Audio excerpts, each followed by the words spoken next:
나답게 사는 법을 배워라. 정의란 각자 자기 일을 잘하는 것이다. 누군가를 미워하면 인생 전체가 망가진다. 남을 부러워하지 말라. 친구라면 상대방의 결점을 참고 견뎌야 한다. 친구는 모든 것을 나눈다. 지혜롭다면 모든 상황을 고려해야 한다. 진정한 용기는 두려움 없이 맞서는 것이다.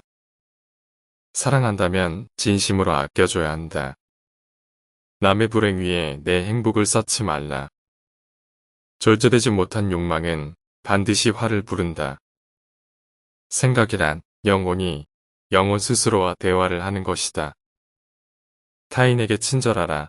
그대가 만나는 모든 사람은 현재 그들의 삶에서 가장 힘겨운 싸움을 하고 있다. 돈을 벌고자 한다면 돈을 쓰지 않으면 안 된다. 탁월함은 재능이 아니라 연습으로 얻어지는 기술이다. 우리가 탁월해서 바르게 행하는 것이 아니라 진실은 바르게 행함으로 탁월함을 얻게 되는 것이다. 지혜로운 사람은 할 말이 있기 때문에 말하고 어리석은 사람은 뭔가를 말해야 하기 때문에 말한다. 마음이 현실을 만들어낸다. 모든 것은 죽음과 함께 사라지기 마련 아닌가. 과도하게 털어놓으면 더 가까워지기보다 사람들과 오히려 멀어진다는 것을 알아야 한다. 단점이나 부정적인 말을 하지 마라. 자랑하지 마라. 시기 질투를 느끼지 않게 하는 것이 제일 좋은 처세다. 사생활을 필요 이상 말하지 마라. 약점을 말하지 마라. 돈에 대한 이야기는 하지 마라. 목표에 대해 말하지 마라. 시작은 그 일의 가장 중요한 부분이다. 교육이 한 인간을 양성하기 시작할 때의 방향이 훗날 그의 삶을 결정할 것이다. 만약 여성이 남성과 같은 일을 하기 바란다면 남녀에게 똑같은 것을 가르쳐야 한다. 의무적으로 하는 운동은 몸에 해가 되지 않는다. 그러나 강제로 습득한 지식은 마음에 남지 않는다.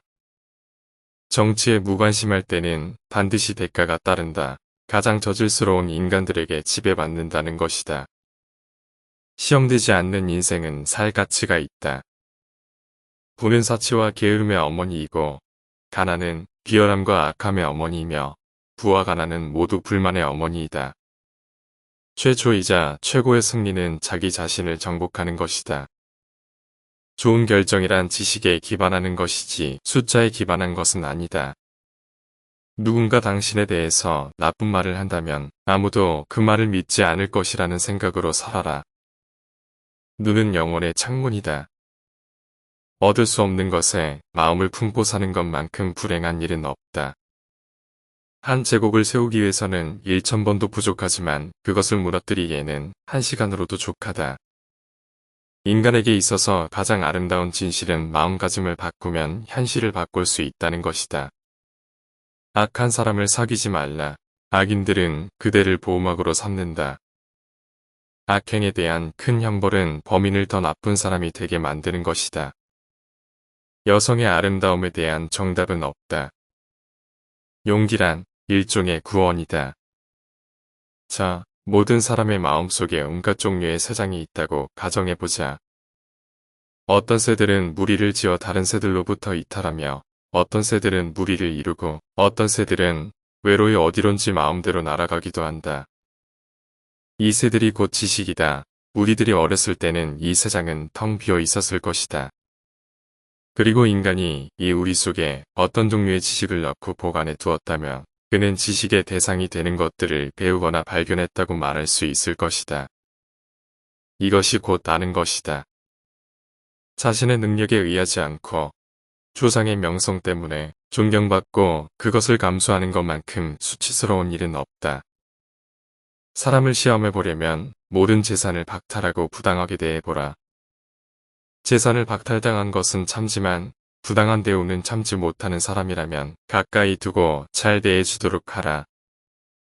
부당한 대우는 참지만 재산을 박탈당한 것에 불만을 사귀지 못하는 사람이라면 멀리하거나 피하도록 하라. 사랑이라는 것은 선한 것을 언제까지나 갖고 싶어하는 마음이다. 소년을 엄격과 폭력으로 가르치려 하지 말라. 그의 흥미를 허용하여 지도하라. 그렇게 하면 자기의 능력이 어디로 향하고 있는지 소년 자신이 찾게 된다. 재산이 훌륭한 위안자가 되어줄 수 있다는 것은 누구나 아는 사실이다. 재판관은 젊어서는 안 된다. 판관은 본인 이성의 판단에 의해서가 아니라 타인의 악의 본질을 오랫동안 관찰함으로써 그 악을 배워 알아야 한다. 지식이라는 것은 그의 안내업이 되어야 하며 개인적인 체험이 되어서는 안 된다. 정의는 자기에게 어울리는 것을 갖고 자기에게 어울리도록 행동하는 것이다. 정의란 각기 자기가 할 일을 다하고 타인을 방해하거나 간섭하지 않는 것이다. 정의와 무관한 모든 지식은 지혜가 아니라 쓸모있는 지식이다. 정직은 부정직보다 돈에서 멀어지게 되어 있다. 지혜, 용기, 전체가 조화로울 때 정의가 실현되고 또한 만인의 행복을 보장하는 이상적인 국가가 이루어질 수 있다. 진정한 철학에 의해서만 국가도 개인도 정의에 도달할 수 있다. 진정한 철인이 통치권을 쥐거나 또는 통치자가 신의 은혜로 진정한 철인이 되지 않는 한 인간은 악에서 벗어날 수 없다. 남에게 어떤 행동을 했느냐에 따라 그 사람의 행복도 결정된다. 남에게 행복을 주려고 하였다면 그만큼 자신에게도 행복이 온다. 자녀가 맛있는 것을 먹는 것을 보고 어머니는 행복을 느낀다. 자기 자식이 좋아하는 모습은 어머니의 기쁨이기도 하다. 그리고 이 이치는 부모와 자식 사이에만 적용되는 것이 아니다. 남을 행복하게 할 수 있는 사람만이 또한 행복을 얻는다. 남의 말을 열심히 듣는 사람은 말하는 사람 입장에서는 진실한 법과 같다.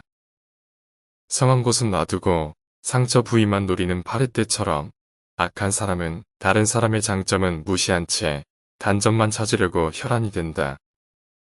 육체에서 비롯되는 쾌락의 상태가 줄어들면 줄어들수록 그만큼 대화의 즐거움과 매력은 커지는 것이다. 우리는 우리의 육체에 속박받고 있다. 우리의 영혼이 육체의 악에 물들어 있는 한 결코 만족이란 없다. 인간은 자기 자신만을 위해서 태어난 것이 아니라 조국을 위해서 태어났다. 철학자가 왕이 되거나 현재의 왕들이 철학적 정신과 힘을 갖게 되기 전까지는 국가도 인류도 결코 재난을 면치 못할 것이다. 철학자가 통치자이고 통치자가 철학자인 국가는 행복하다. 청소년에게 일을 시킬 때는 다소 잘못이 있더라도 변명할 여지를 남겨주도록 하라. 혹독한 질책은 청소년을 얼어붙게 만든다. 최대의 승리는 자기 자신을 정복하는 것이다. 자기 자신에게 정복당하는 것은 최대의 수치다. 겉모습이란 속임수이다. 덕은 건강이다. 덕은 아름다움이다. 덕은 영혼에 좋은 존재의 양식이다. 거기에 반해서 앗덕은 병이다. 앗덕은 추함이다. 앗덕은 영혼의 나쁜 존재의 양식이다. 사랑의 손길이 닿으면 누구나 시인이 된다. 무지는 모든 악의 뿌리이자 줄기다. 20세에는 의지가 지배하고 30세에는 기지가, 40세에는 판단력이 지배한다. 지식의 목적이 도덕적이지 않다면 악이 된다. 어린 시절에는 겸손하고 젊은 시절에는 온건하며 성인 때에는 정의롭고 노년에는 신중해야 한다. 가장 큰 재산은 적은 것으로 만족하며 사는 것이다. 생각은 만물의 근원이다. 사람은 지혜를 사랑하는 사람, 명예를 사랑하는 사람, 이득을 사랑하는 사람, 이렇게 세 가지 부류가 있다.